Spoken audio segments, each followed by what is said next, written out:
Ya, pemirsa, kita lanjutkan kembali perbincangan dengan Komandan Banser Nasional Alfa Isnaini. Pak Alfa, tadi kita sudah lihat begitu ya permintaan maaf, dan tadi juga Anda mengatakan di segmen sebelumnya bahwa jika memang minta maaf, diharapkan ini bukan menjadi senjata politik dan ini berasal betul-betul dari hati, begitu ya, dari Basuki Cahayapurnama. Tapi jika sudah ada permintaan maaf ini, apakah teman-teman Banser ini masih akan tetap turun ke lapangan? Saya kapasitasnya adalah sebagai komandan. Jadi yang saya pimpin ini kan Banser se-Indonesia. Saya juga dalam waktu singkat juga tidak bisa menjamin bahwa di daerah-daerah ini tidak akan ada aksi, tidak ada reaksinya akan berhenti.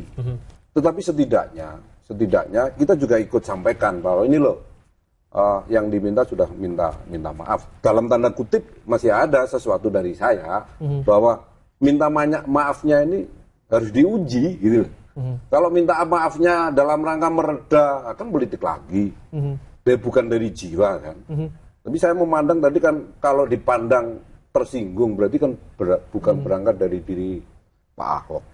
Makanya kita uji sekian waktu ke depan kalau Pak Ahok ini berubah, ini kan manusia itu kan mesti ada perubahan. Kalau dikritik, yang kritik, oh bener, oh ini, oh dipakai dan sebagainya. Kalau dia berubah semakin baik dan sebagainya, saya pikir permintaan maafnya tulus dari hati. Baik, Anda sebutkan ujian. Ujian seperti apa yang akan dilakukan sebetulnya oleh Komandan Banser Nasional, dan perubahan seperti apa yang diekspektasi terhadap Pak Ahok? Ya, kita lihat perilakunya di lapangan. Apakah ngomong-ngomongnya, kalau bahasa orang luar kan ngomongnya dalam tanda kutip kan sudah dengan kata-kata diksi yang jelek. Tetapi saya menyebut bahwa ya perkataan Pak Ahok di berbagai tempat yang kasar dan sebagainya harus berubah sebagai bentuk konsekuensi permintaan maaf secara umum dari hati. Baik. Nah, ini sementara dari Kiai Haji Ma'ruf Amin ini sendiri sudah meminta betul ya kepada teman-teman GP Ansor untuk lebih menahan diri. Apakah ada komunikasi sebetulnya? Tidak ada komunikasi. Ini kewajiban bagi kami. Ini ulama kami. Ketika ulama kami dihina, maka kita bergerak tanpa ada perintah siapapun. Satu, kita juga nggak ngerti apakah yang namanya beliau Kiai Haji Ma'ruf Amin itu memaafkan beliau atau tidak. Kalau urusan memaafkan beliau itu kan urusan beliau, bukan urusan kita. Kita tunggu aja juga kita. Kalau beliau memaafkan berarti persoalannya kayak apa ya kita tunggu. Tetapi setidaknya bagi kami selaku Ansor Banser yang punya tugas membentengi ulama dan menjaga marwah ulama ini, ketika ulama kami digitukan ya pasti bergerak ini. Kemudian kalau sudah ada permintaan maaf, mari kita tunggu. Selain ujian yang saya sampaikan tadi, mari kita tunggu apakah Kiai Ma'ruf Amin memaafkan atau tidak. Nah, ujian dua hal ini nanti reaksinya kayak apa. Sementara saya cukup besar tugas saya dalam ikut menjaga marahnya teman-teman dari bawah ini. Baik, apalagi mengingat Anda di sini sebagai komandan nasional begitu ya untuk Banser ini. Nah, tugas Anda cukup berat di sini untuk memastikan teman-teman di daerah ini tidak berbuat yang tidak kita inginkan begitu. Apakah Anda juga akan menghimbau kepada teman-teman mengingat sudah ada permintaan maaf untuk lebih menahan diri? Pasti. Banser itu sangat berakhlak. Tidak seperti kelompok-kelompok lain marah dikit merusak sesuatu dan sebagainya. Tetapi kata kuncinya adalah kita tidak ingin bahwa persoalan etika yang disampaikan di persidangan oleh Pak Ahok dan pengacaranya ini menjadi titik awal justru bangsa ini menjadi sangka yang berlebihan sehingga bangsa ini pecah. Tandanya ada ini semuanya. Nah, saya tidak ingin saya bukan ahli hukum, saya bukan ahli politik, tetapi saya ini pimpinan ormas yang mengendalikan Banser di bawah Gerakan Pemuda Ansor, dan kita ingin negara ini, NKRI ini tegak. Siapapun harus punya kewajiban dalam rangka ini. Jangan sampai karena atas nama kebinekaan kemudian Pak Ahok begitu, kemudian hancur semuanya. Baik, tidak menutup kemungkinan bahwa di persidangan kedepannya yang akan menghadirkan ahli, utamanya yang akan memberatkan Pak Ahok dari pihak jaksa penuntut umum, akan menghadirkan ulama, akan menghadirkan seorang kiai juga di tempat itu. Seperti apa kemudian paling tidak pengawasankah dan kemudian ekspektasi yang dilakukan terhadap persidangan tersebut, mengingat pada akhirnya pada keinginannya sebetulnya bahwa seorang kuasa hukum dan penasihat hukum akan tetap mencari celah untuk meringankan ataupun merebut hal yang positif diajukan ke muka persidangan. Ya, sekali lagi Mas, bahwa yang namanya kita Banser itu kita tidak mau tahu, bukan tidak mau tahu ya, kita urusan persidangan di pengadilan kita tidak terlibat. Dan bagi kita, bagi Ansor Banser, bukan karakternya untuk mendukung di forum persidangan. Nah, di forum persidangan mau pengacaranya kayak apa, mau mendatangkan ulama, itu urusan persidangan. Namun mencecar di persidangan. Nah, kita mengamati kan dari berbagai media, tetapi kalau ada perlakuan terhadap kiai, bukan hanya di persidangan, dimanapun diperlakukan, ulama diperlakukan tidak baik oleh siapapun, maka kita wajib untuk membela. Banser akan tetap membela, itu seperti yang sudah dilakukan sebelum-sebelumnya, seperti yang Anda katakan tadi. Ini kan letupan aja di pengadilan oleh beliau itu. Baik. Kita ingin tahu sebenarnya reaksi seperti apa sih yang ada di teman-teman Banser lainnya yang ada di daerah-daerah begitu. Seperti apa yang Anda dapat? Jember sudah mensomasi melalui suratnya yang dikirim kepada kita apabila 2 kali 24 jam tidak meminta maaf kepada YM Ma'ruf Amin dan meminta maaf kepada masyarakat, maka Jember akan datang ke Jakarta. Batam mengultimatum 2 kali 24 jam. Surabaya bukan 2 jam ya, 2 kali 24. Surabaya 2 hari dan sebagainya. Bahkan Mas, kalau ini tidak kita manajemen betul, saya khawatir juga ada pihak-pihak lain yang numpang-numpang. Ini akan lebih bahaya, Sehingga saya terus terang juga bekerja maksimal, bekerja penuh dalam rangka melakukan pengendalian ini agar tidak muncul side effect negatif. Baik, ini antisipasi untuk hal-hal seperti itu seperti apa nih yang dilakukan oleh Bapak? Kita punya sistem komando kita ada, kemudian kita punya pengawasan di lapangan per titik. Di setiap kabupaten kita punya komandan Banser dan punya pengawas, punya ketua Ansor. Tentu ada kiai-kiai di sana. Sehingga sebelum bergerak itu pasti ada rapat, ada diskusi, memohon restu kiai dan sebagainya. Itu ada sistem yang berlangsung di tengah-tengah Ansor Banser Pakem, ada seperti itu. Sehingga kalaupun di permintaan teman-teman itu muncul sampai ke Jakarta, maka kalau ada kiai yang karismatik seperti kalau melarang pasti saya yakin akan tidak berangkat. Termasuk kita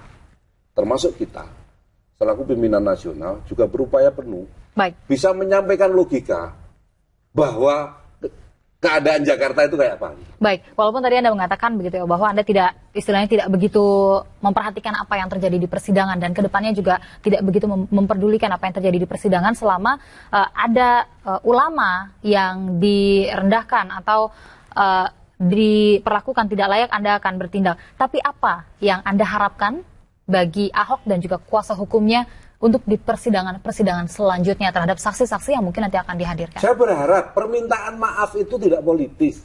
Sehingga kita uji di persidangan nanti apakah perilaku di persidangan ketika memperlakukan saksi-saksi lain yang kiai atau saksi lagi Kiai Haji Ma'ruf Amin dalam rangka pendalaman atau apa gitu.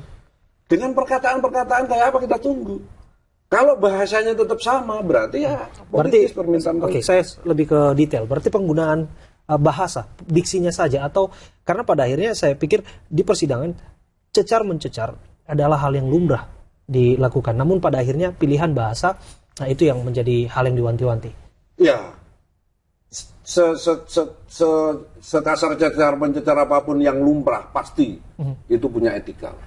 Tidak bisa saya menyebut siapapun dengan sebutan yang tidak lazim. Pastilah. Pasti akan kelaziman itu akan dipakai.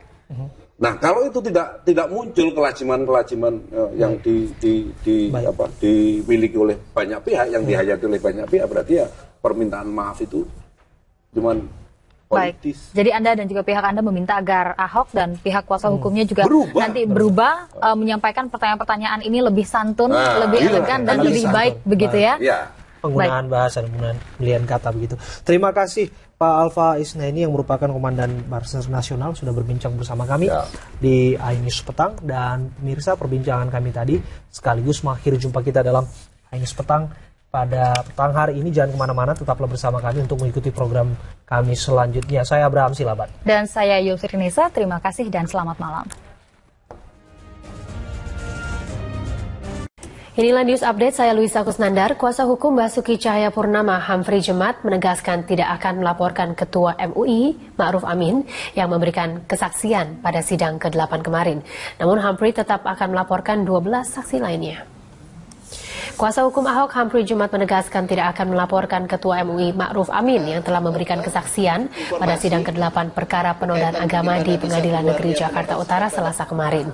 Menurut Humphrey, suara lantangnya saat bertanya kepada Ma'ruf Amin bukanlah bentuk tekanan atau intimidasi, melainkan kebutuhan rekaman selama persidangan. Meski tidak akan melaporkan Ma'ruf Amin, namun Humphrey tetap akan melaporkan 12 saksi lainnya selama persidangan digelar. Ke-12 saksi itu menurut kuasa hukum Ahok adalah saksi palsu karena telah memberikan keterangan palsu. Sebenarnya yang dikemukakan oleh tim penasihat hukum terutama itu adalah lapor semua saksi pelapor. Tidak termasuk sebenarnya Pak Ma'ruf Amin. Karena Pak Ma'ruf Amin kan ya baru dinyatakan saja bahwa ya ada keterangannya atau pernyataannya di depan persidangan yang berpotensi ya untuk keterangan itu tidak benar, tapi kan harus ada follow up atau tindak lanjut lebih lanjut. Pemerintah berencana menerapkan program dokter layanan primer untuk meningkatkan kualitas kesehatan masyarakat. Namun demikian, DPR menilai program itu masih belum sempurna, terutama di sisi mekanisme untuk menyandang gelar dokter layanan primer. Untuk meningkatkan kualitas pelayanan kesehatan bagi masyarakat, pemerintah melalui Kementerian Kesehatan berencana menerapkan program dokter layanan primer. DPR menilai program dokter layanan primer ini masih belum sempurna, terutama di sisi mekanisme untuk menyandang gelar dokter layanan primer yang dirasa terlalu dipaksakan. Anggota Panja Prodi DLP Yayu Sri Rahayuningsi mengungkapkan mekanisme tentang dokter layanan primer dirasa merugikan dokter secara umum. Pasalnya memerlukan waktu cukup lama untuk bisa menyandang gelar DLP. Di sisi lain, pihak universitas yang ditunjuk untuk membuka prodi dokter layanan primer belum siap. Kompetensi DLP kalau memang dokter itu dianggap masih kurang kompeten, masukkan aja pada standar kompetensi dokter Indonesia dan jadi masukkan ke dalam kurikulum mahasiswa yang sedang belajar di kedokteran gitu loh. Nah, yang sudah lulus itu lakukan aja P2KB, peningkatan pendidikan kedokteran berkelanjutan yang terstruktur. Menurut Yayu, penerapan program dokter layanan primer bukan satu-satunya cara untuk dapat meningkatkan pelayanan kesehatan bagi masyarakat. Masih ada cara lain seperti penambahan fasilitas dan infrastruktur kesehatan, terutama di fasilitas kesehatan tingkat pertama di perdesaan. Untuk itu, Yayu meminta pemerintah meninjau ulang rencana penerapan program dokter layanan primer. Bahwasanya kualitas daripada dokter ditingkatkan itu sangat setuju sekali, tapi bukan berarti DLP jalan keluarnya. Se-Indonesia itu ada beberapa daerah yang belum ada dokternya, kan harusnya itu yang kita pikirkan dulu. Fajar Ilhami dan Mario TVR Parlemen melaporkan. Calon Wakil Gubernur DKI Jakarta nomor urut 3 Sandiaga Salahuddin Uno mengunjungi warga Kota Bambu Utara, Kecamatan Palmerah, Jakarta Barat. Dalam pemaparannya, Sandi memfokuskan program OKOC dengan penguatan sektor ekonomi mikro melalui UMKM, mengingat warga di lokasi itu kebanyakan adalah pedagang. Ratusan warga RT 02 dan RW 06, Kelurahan Kota Bambu Utara, Kecamatan Palmerah, Jakarta Barat, antusias menyambut kedatangan calon Wakil Gubernur DKI Jakarta nomor urut 3, Sandiaga Uno. Dalam kunjungannya, Sandi berdialog dengan dan mendengarkan keluhan warga terkait razia yang kerap dilakukan Satpol PP terhadap warga yang kebanyakan berprofesi sebagai pedagang keliling. Dalam kunjungannya, Sandi berjanji akan mencari solusi yang tepat untuk mengatasi hal ini. Selain itu, Sandi juga akan menata para pedagang kaki lima, termasuk merelokasi mereka ke tempat yang layak. Nantinya para pedagang juga akan diberi modal tambahan sebagaimana program unggulan Anies Sandi yakni OKOC yang berorientasi pada pemberdayaan masyarakat agar menjadi wirausaha yang mandiri.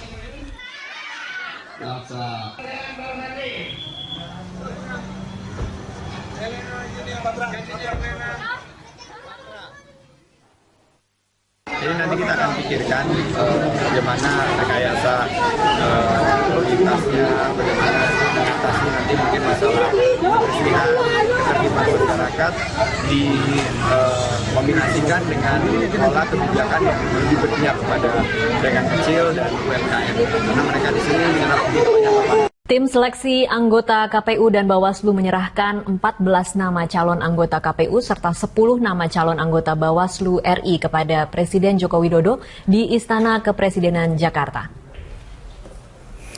Ketua Tim Seleksi, Saldi Isra, mengatakan proses seleksi dilakukan berdasarkan 4 kriteria utama, yakni independensi, integritas, kemampuan tata kelola pemilu, dan kepemimpinan. Saldi juga mengakui dari nama-nama itu ada yang masih menjabat di KPU RI, KPUD atau Bawaslu RI, serta Bawaslu daerah. Namun ia menegaskan proses seleksi tetap berdasarkan kriteria yang telah ditentukan. Seluruh calon anggota KPU dan Bawaslu merupakan hasil seleksi 3 tahap, seperti administrasi, tes tertulis, tes kesehatan, hingga tes psikologi. Setelah diserahkan kepada Presiden, nantinya proses akan berlanjut ke Komisi 2 DPR RI dalam tes uji kelayakan dan kepatutan.